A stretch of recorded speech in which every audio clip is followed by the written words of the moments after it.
Okay, welcome everybody. Thank you for joining us today for MVC's post-discharge follow-up work group presentation. My name is Rachel and I am one of the site engagement coordinators with MVC. It's my pleasure to be facilitating the work group for you today. Just a few housekeeping items to go over. This session will be recorded. All of the slides and the recording will be shared with attendees following the work group via email. A reminder to please mute your microphone during the presentation. You will be able to unmute yourself for any questions or during the discussion time. Questions can be entered into the chat throughout the work group. We will either address them during the presentation or afterwards we'll have a designated time for questions and discussion as well.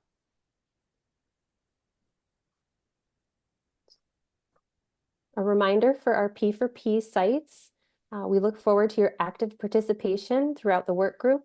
And that means participating with any discussion questions or any sort of interactive polls that we might have during the work groups. At the end of the work group, we will put the post-work group survey in the chat for you to complete.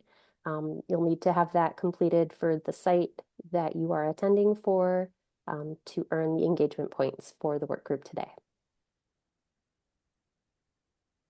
Our agenda today includes a presentation on a population health program at Oaklawn Hospital and Medical Group.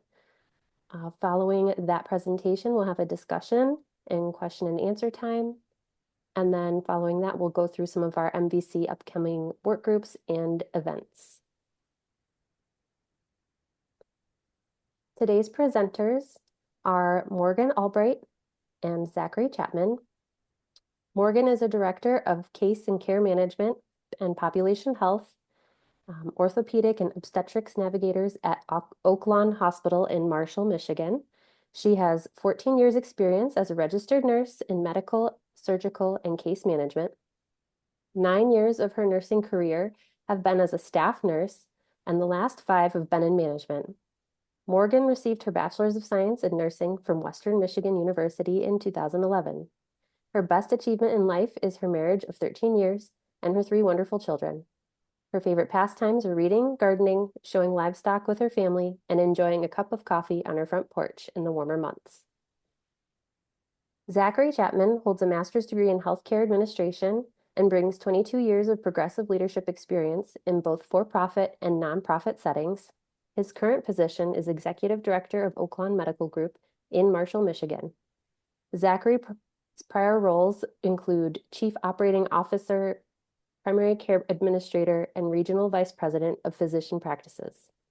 Zachary has lived in New York State and St. Louis, Missouri, before relocating to Michigan, where he has spent the past 2 years. He enjoys fishing and golfing.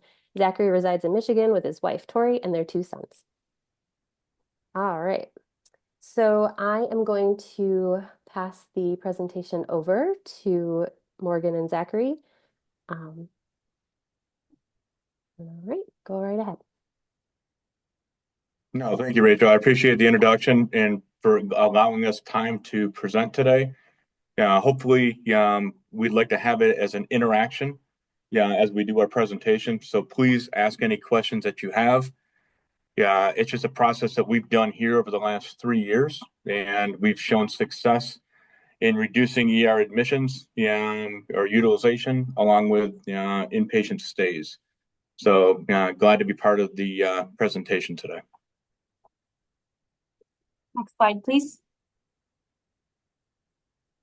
I'm Morgan, and I know the introduction was done, so I'll get right into what population health is and how we have encompassed it within our hospital and medical group.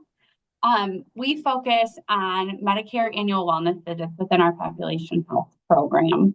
For those of you that are not as familiar, a Medicare annual wellness visit is a service to our Medicare patients. It is something that is part of what they get when they get Medicare. And so we're just helping to get that service to them. It is a hands-off assessment of that patient. And what that means is it's a series of screenings and questions and getting all their medical history, meds updated, SDOH screenings, any health screenings that would be pertinent to that specific patient based on their past medical history, their tobacco use, their gender. So we take all that into account and we kind of encompass that whole patient and look to see how we can keep them well. And so that's something that the nurses do on behalf of our providers. So a typical wellness visit would be either a phone prep conversation with that patient prior to seeing the provider, and getting most of that office visit teed up for the provider prior to coming in. And then there's just a few pieces that you have to finish up in person. The other way that we do that is that we could also see them face-to-face prior to them seeing the provider. And then we would perform most of that visit prior to the provider, if not all of that visit. Sometimes we even grab vital signs and things like that for our MAs to make it smoother for them as well. And then the provider sees them, reviews the visit, and is able to sign and off and bill for that patient. So that's kind of a wellness visit as a whole, just to give you an idea. And that's what Pop Health focuses in on. And so it encompasses wellness of the patient, quality care, and we'll get into that a little bit more in the further slides. And then we have recently started our chronic care management program, where we have partnered with a third party, and Zach's going to talk a little bit more about that. Thank you, Morgan. In one of the identifications that we had with our practices, was the amount of time our practitioners had to actually do the wellness visit. It was a lot of questions being asked, a lot of paperwork. And with the wellness visit, it's a little bit different from a regular physical. It's not a hands-on approach. So, looking at providing our practitioners support, which our RNs and population health nurses do, to be able to prepare that patient, to be able to spend the time with that patient and be a support for our physicians in doing so. Because it's not a hands-on approach, we identified our patients leaving the offices saying, that was a waste of my time. They talked to me. They didn't physically put hands on me. So, piggybacking the medical annual wellness visit on top of our already scheduled appointment helped alleviate the barriers that existed for our patient population. And with the feeling of leaving with something accomplished. We've also seen increases in the supplementary aspects as far as advanced care planning and making sure that we're doing our depression screens. With the chronic care management program, it's another layer that we provide our senior partners in between office visits. If a patient's coming back in the office every 3 months, we don't know what they're doing in that 90-day period. With the chronic care management program, patients are being proactively reached out to, being contacted by their support individual to find out what's going on. Are they getting their medications? Do they have transportation to their specialist? How have they been feeling? Are they exercising? Is there any concerns? And in those phone calls that are reaching out to the patient from our chronic care management, that information is then pulled back into our offices for our physicians to be able to review and see what's going on. More of a proactive approach than reaction. Being able to reach out to the patient based on the information that we get and touching base. Maybe that patient needs to come in, or maybe one of our care managers in our offices needs to help them with medical or pharmaceutical assistance. But it's another layer that helps promote overall health of our population, again, reducing ER utilization and inpatient stays. Next slide. Go ahead. So to give a little background on what we've accomplished since beginning our program, we did like a soft launch the end of December, getting our team lead in and getting some things in place, but we really didn't start until January of 23. And we started with 3 population health nurses in 3 separate offices, and we were only projected to grow one nurse per year. And we put a fourth nurse in within our first year and have added another, and I see a 0.5 because the other 0.5 of that is a care manager in that same office. So she does half of each, and that's worked out very nice for that particular office. When we launched this program, it certainly didn't go off without a few bumps. And so I think it's important to know that what we learned is that it's very important to include all office staff and that buy-in is key. So there's a lot that goes into these visits. There's a lot that goes into coordinating, getting these patients in early, or we've really pushed for dual visits, and that's provider buy-in. And then not only getting dual visits, but changing how we schedule patients, which is your DA and your front desk staff, and knowing how to handle those calls when they come in and a patient is getting a notification they need to schedule a wellness visit. Well, we've changed how we schedule those. So how are we scheduling those now? And then your MAs, because as easy, we are making their lives easier, but also letting them know some of them may feel like we're taking away from them and they're kind of worried about that, and letting them know we're just here to help, giving them more time to work those buckets and prep their patients for the next day and just open up their schedule a little bit too. So just talking with all those support staff, including your managers who also need to be there. So I'll just say we had one office where we thought we were ready to go. The manager had been involved. We assumed that had gotten communicated out to that office and sent out Pop Health, and it did not go. And we pulled back out and we went back out to that office. Zach and I, my team lead, the Pop Health nurse who was going to be in that office, and we had a meeting with the entire staff at that office, and we did a reset and we answered questions and we worked through, and just knowing that not all offices are going to be the same, not all providers are going to be the same. So meeting everybody where they're at while keeping your program goals in line as well. It's super important. So that's something that we've learned along the way, and it has truly helped as we expand the program. We've also put in place a population health committee. We started out meeting monthly, and it's comprised of office managers that we have Pop Health in those offices. We have providers from offices that we have Pop Health involved in, with billing and coding, which is huge. My team lead also comes to that.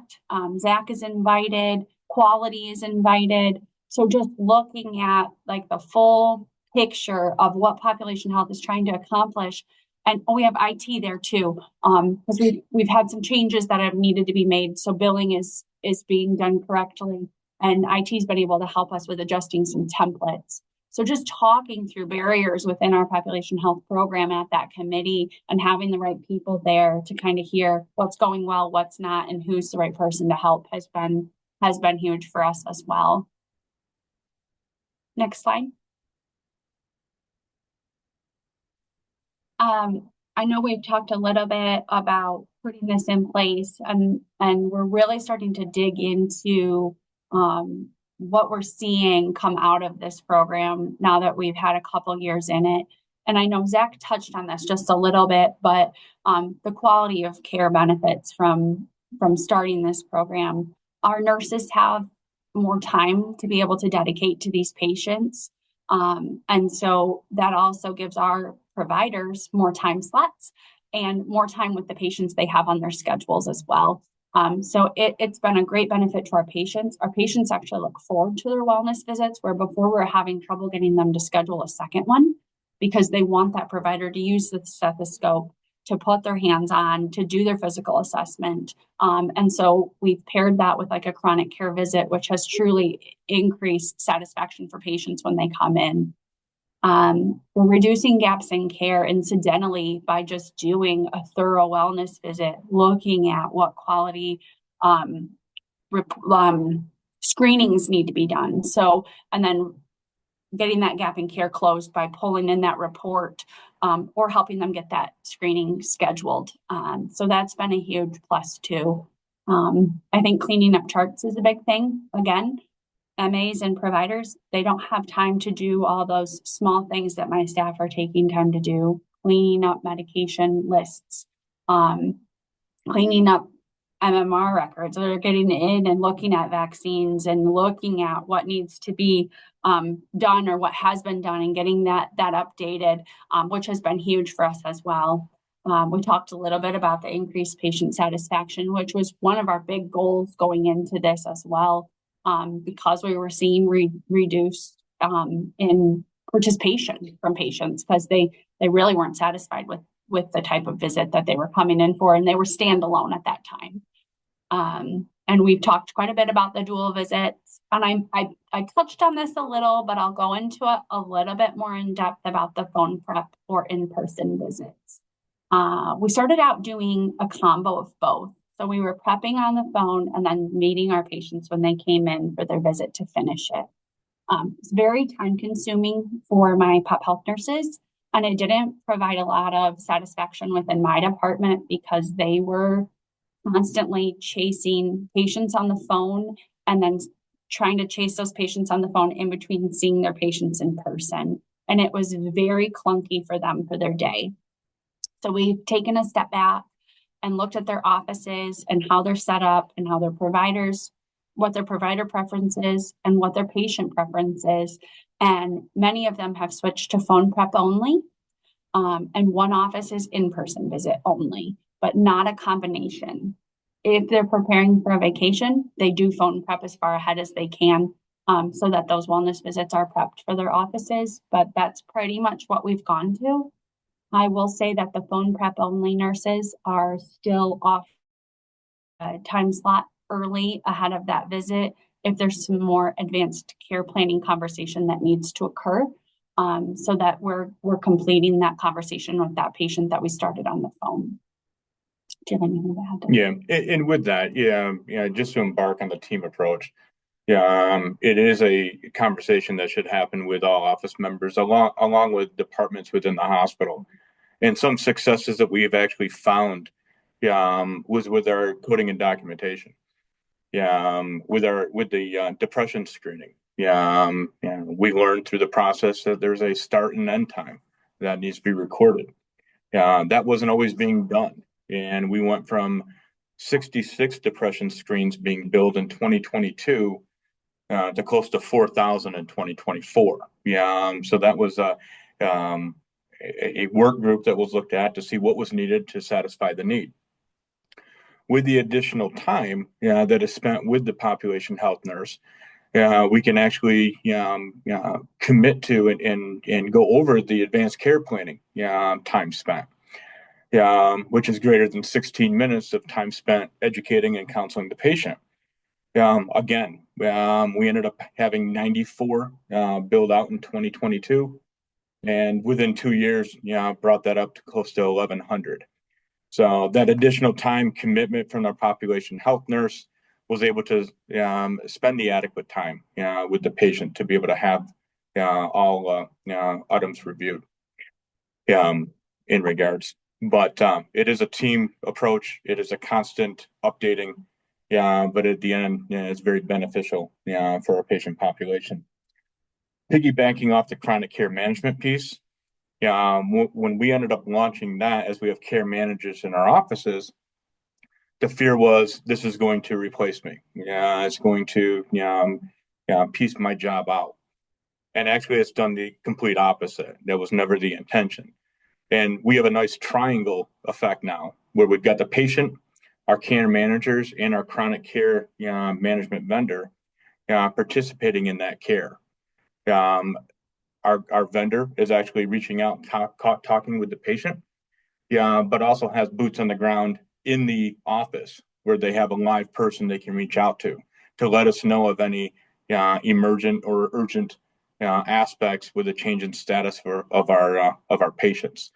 So it's complemented each other very nicely, but it provided the depth and breadth that we can reach out and talk to 800 of our patients on a monthly basis, where my care managers could not.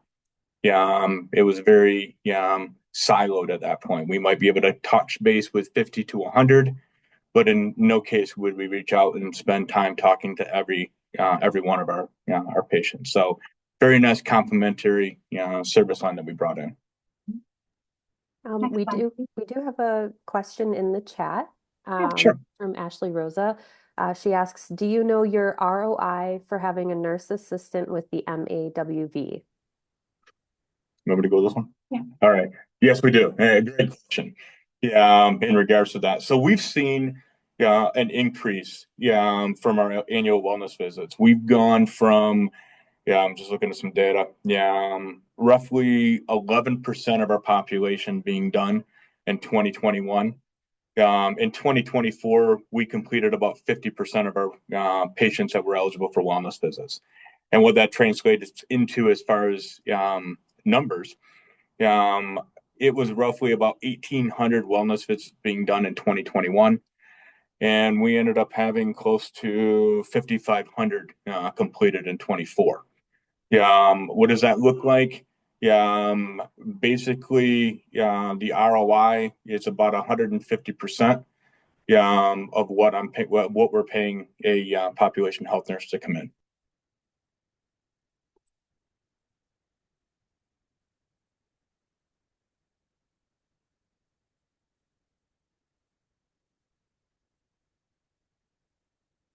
We talked a little bit on some of this slide with the depression screen, the SDOH.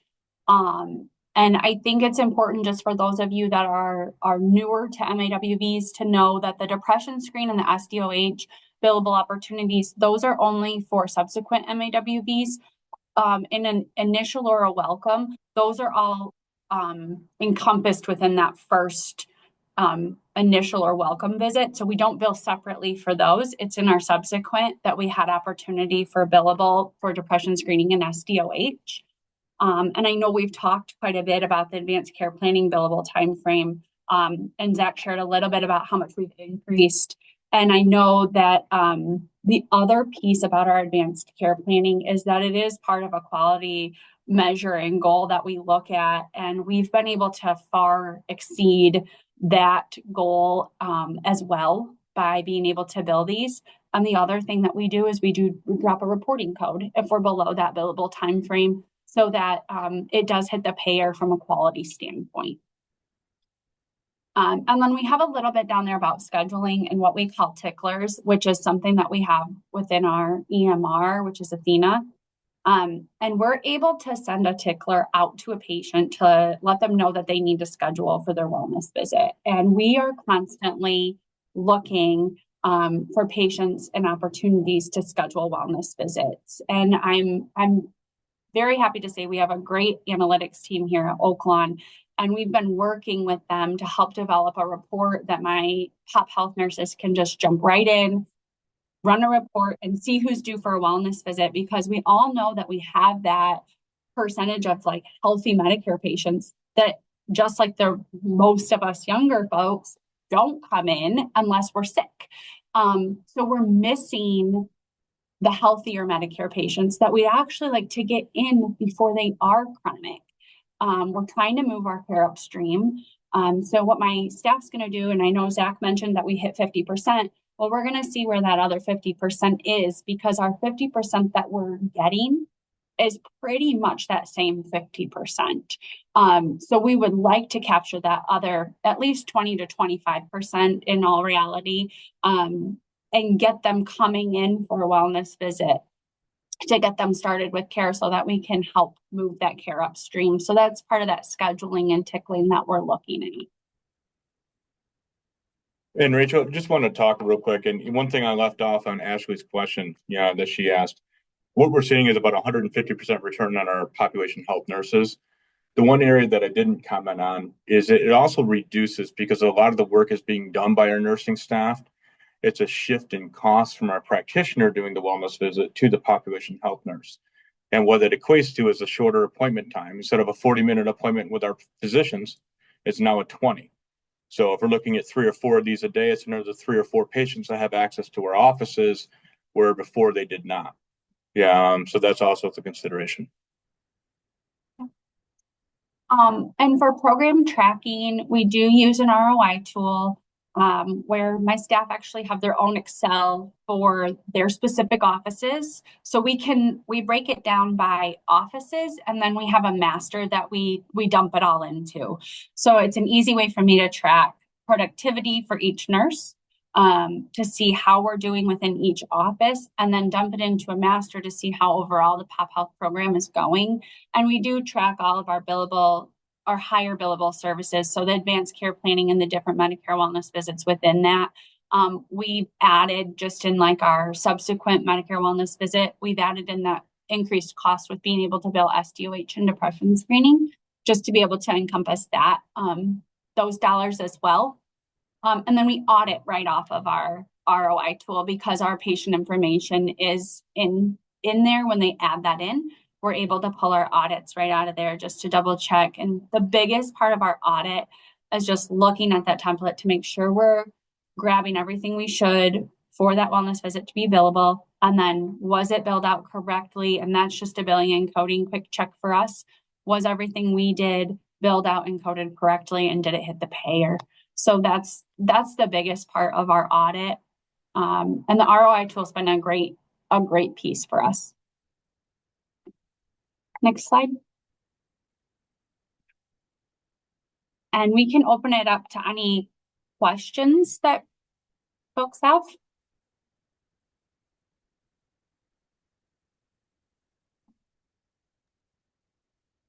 Great presentation. Thank you so much. When we're waiting for some of our attendees to either pop questions in the chat or unmute, I actually have a question. So you talked a bit about in detail about kind of getting some of the buy-in from the staff and some of the strategies that you use to improve upon that. Made me think about and get curious about if there was any challenges with getting buy-in from like higher level leadership or anybody like that you could help kind of advise some of the attendees on how to navigate that aspect of things. Yeah, no, great question, and I appreciate it, Jessica. So we looked at the first step was looking at our beneficiaries. Who are our beneficiaries that are eligible, and it's our Medicare and our Medicare replacement plans. And then looking at what historically we've done, and that's what we ended up looking at is, okay, based on my 14,000 Medicare beneficiaries, we ended up having about 1,100 wellness visits done. What are our barriers? And our barriers came up to be time. We weren't allowing enough time to be able to have these done. With the current scheduling metrics that we had in place.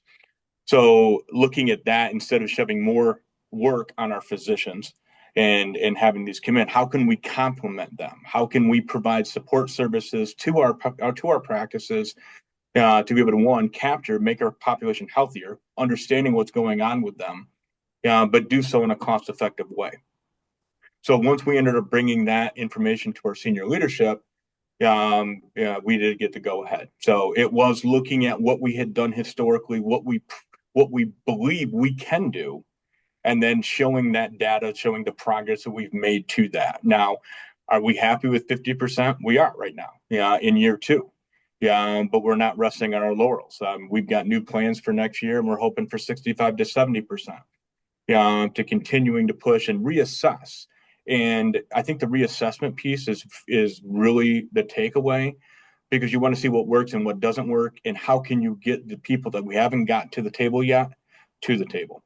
So it's that constant rethinking and the approach. But it is a team approach when we look at that. And that's one of the areas that the Population Health Committee falls into. So it's not an independent office doing it. It's the backing of our quality department, our IT department, our billing department, and our practices to be able to be successful in that process. Thank you. That's very helpful. Excellent work you guys are doing. Yep. You want us to take the questions that are in the chat? Absolutely, yeah, if you want to, or I can read them out. All right. Well, I can see them here. We got it up here. Finally. So I'm going to let you on the SDOH. For the PHQ, the PHQ code that is being done is the GO444. It's for the PHQ, and the ACP is a 99497. And then if you go over a certain amount of time, it's a 99498. And offhand, I can't tell you what the SDOH code is that we're using. It's not specific to Medicare. We are, however, only billing it with subsequent Medicare patients. Otherwise, it's actually a possible charge to your patients. So that just wasn't a risk we were willing to take with our other patients. But I will tell you, so the nurse is not billing this out. What we are doing is we are completing the visit for the provider. So everything is teed up. All codes are there for provider to review, drop, and close out that appointment.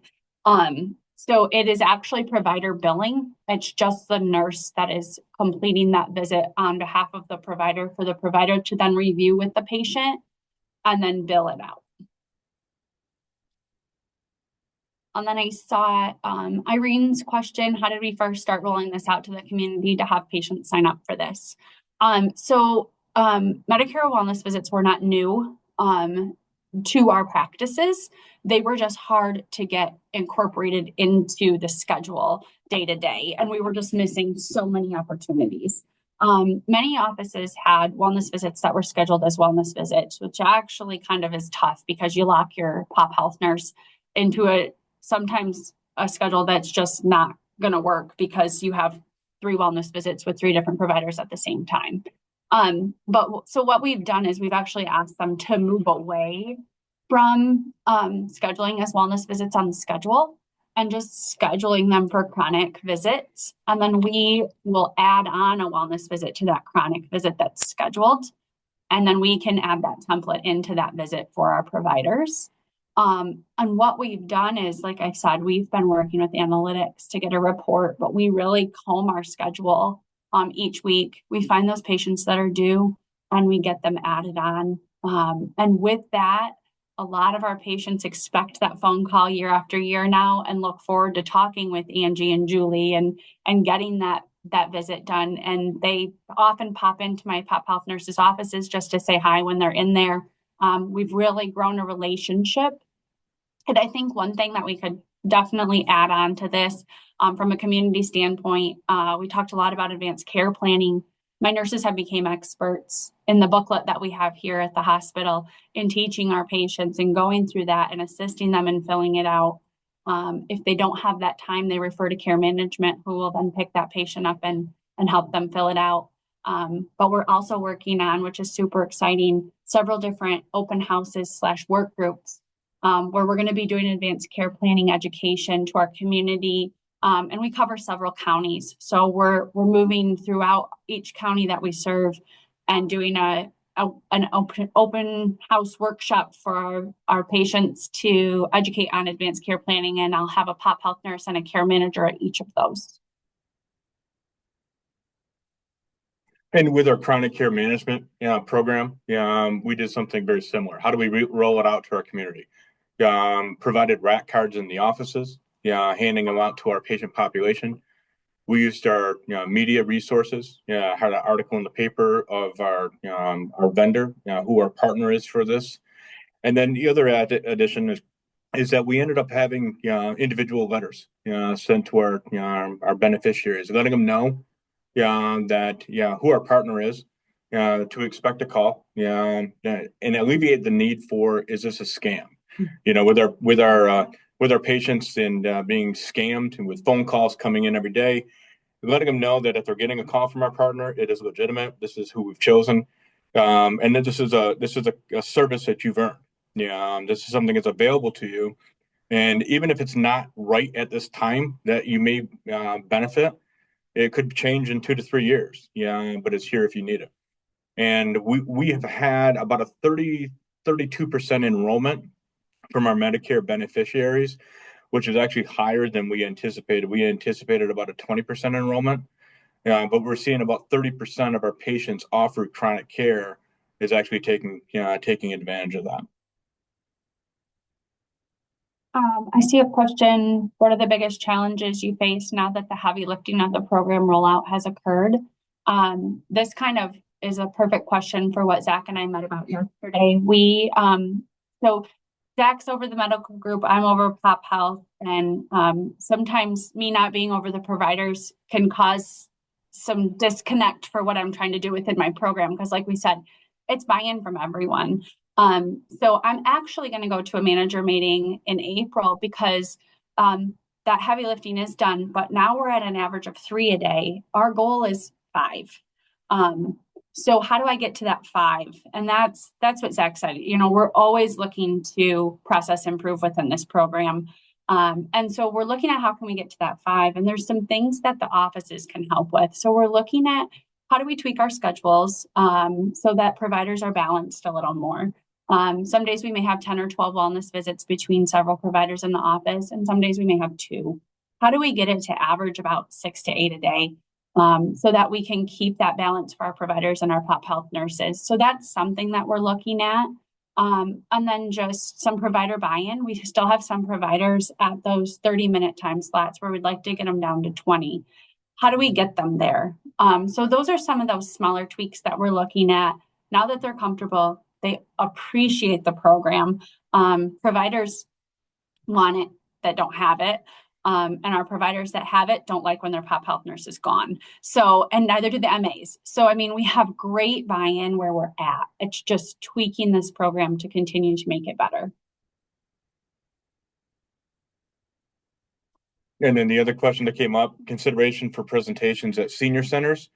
Yes. Yeah. But we have actually senior fairs, and increasing the knowledge of what chronic care management is. And, you know, the benefit of having our providers know what's going on between the 90 days, between the time you see your practitioner. Yeah, making sure that the medications are received. You know, even if we have, if we've been identified on a patient that is not keeping their therapeutic regimen, where they're taking their medication every day, ensuring that they do, making sure that they're getting their fills, making sure that their blood pressure is controlled between visits. So it's just another layer of information that's being able to come in. I think to add to that too, and I failed to mention this earlier. I know Zach talked a little bit about the triangle, but Pop Health is familiar with Care Harmony, which is our chronic care management program, and also the care manager in the office. There are often times where they may refer to Care Harmony for a patient that they've identified as a chronic need. But if there's an acute need or anything of food insecurity, housing, something like that, they refer over to care management. Care management will pick that up. They'll see that patient while they're in the office and get them taken care of. So truly that triangle isn't just that they're all connected by phone, but sometimes it's a face-to-face from the care manager in the office and a referral to Care Harmony, which has been made very easy for staff to do.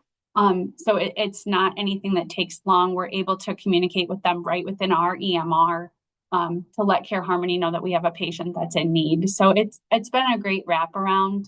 I also think, just to kind of add to what we've done here at Oaklawn, I'm also over case management on the inpatient side, which is kind of rare from what I've gathered from attending other meetings with different facilities, which adds another layer to what we're able to do for our patients. So my inpatient case managers and outpatient care managers, they are also talking with one another and catching those patients. So there's just a lot of layers within our pop health overall for what we're doing for our patients.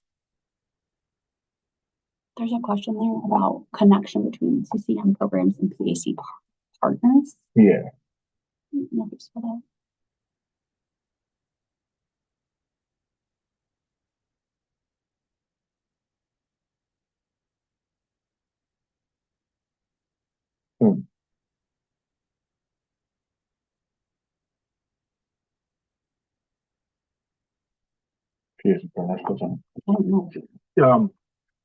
Belinda, if I can ask, I'm sorry, PAC partners.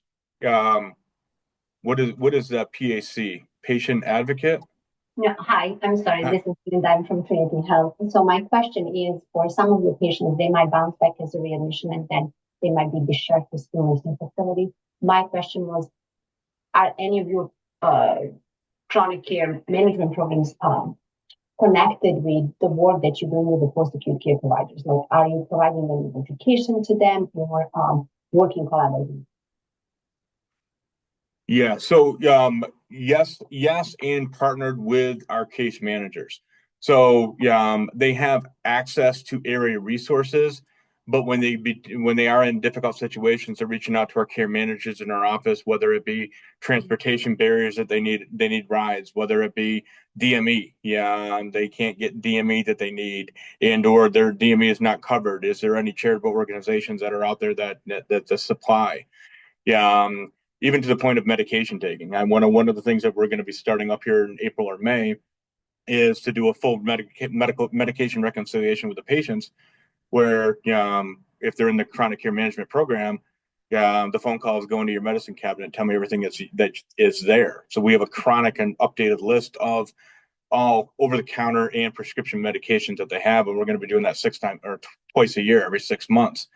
But it is a very nice triad that we have with the patient in the middle, to know what's going on behind the scenes with that. And then a touch point in the office, so that can be brought to a provider's attention, a nurse's attention, when something doesn't go exactly right. The other avenue we're looking for the chronic care management entrance point is when we see a high utilization of admissions or a high utilization of our ER. How can we prevent them from happening? Why are they waiting, or why are they coming into the ER to get their inhaler? Is there a program that we could get in front of that patient? So it may be cost prohibitive, and we see them every month or every 2 weeks. But what can we do to reduce that overall spend and keep them out and keep the care appropriate for the level that they're looking at? So those are a few things we've identified since we launched this just about a year ago. Great, thank you. Mm-hmm. Okay, it looks like our questions are kind of winding down. Thank you, Morgan and Zach, so much for your presentation. We had some really great questions and discussions. I'm going to move ahead to our MVC events and updates, if it lets me. There we go. All right. Just some upcoming work groups for you guys. Our next one will be on Tuesday, April 8th. This will be a preoperative testing work group. And then following that will be a health in action work group on April 24th. And then another reminder that we do have our collaborative wide meeting in May on Friday, May 9th. So keep your eyes open for the registration for that. It should be coming out very soon. Some upcoming events. We will have our first virtual networking event held on April 16th via Zoom.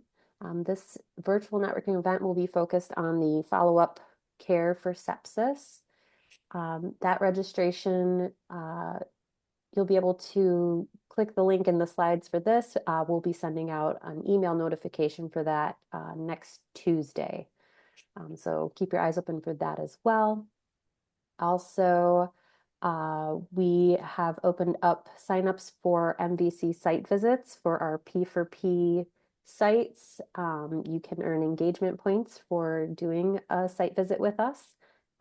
The link here will take you to a form to fill out for what kind of site visit you'd like to do.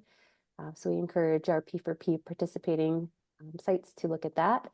We are always looking for some presenters. So if you have a great quality initiative that you'd like to share with our members at either a work group or a collaborative meeting, please feel free to fill out the presentation proposal form that will be linked in the slides. It's also on our MVC website if you have that saved. Otherwise, thank you so much everyone for attending. We're going to be posting the link for our post-work group survey in the chat, so make sure to grab that before you leave if you are a P4P site, or if you would like to just give us some great feedback on the presentation and work group today. A reminder for our P4P sites that you should only select one hospital for your survey that you're attending for. Thank you and have a great rest of your day.